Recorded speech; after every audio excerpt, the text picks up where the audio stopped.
Sì, anche perché c'era una turnosa e c'erano i gladiatori, i regionali,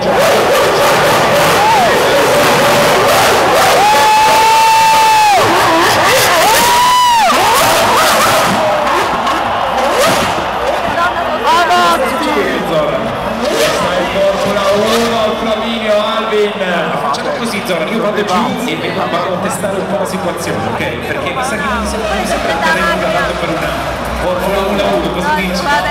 Ma magari salta Gama. Non so cosa ne pensa il Flaminio, ragazzi, vedo cellulari, macchine fotografiche su, cosa pensate? Volete che vada forte? Ma che sta facendo per voi!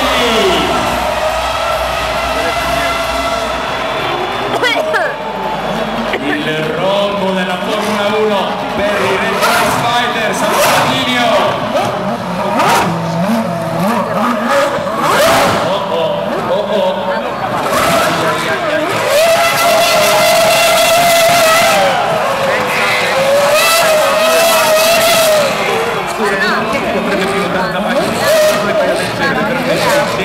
Sicuramente, mi sa che potrebbe essere, sicuramente un professionista, che ne dici?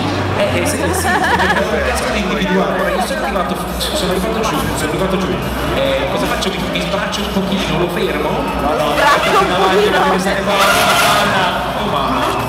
aspetta, fammi vedere.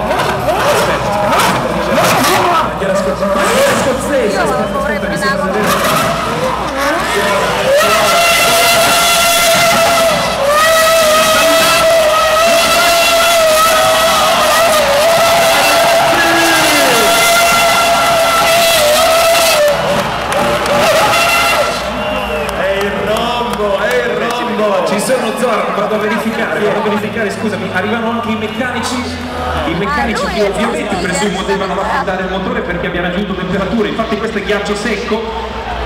Ma chi è che esce? Ghiaccio secco, signori, sì. Oh my god, signore e signori, devi contare!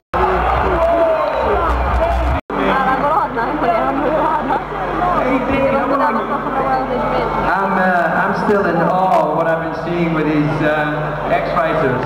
These guys are real heroes.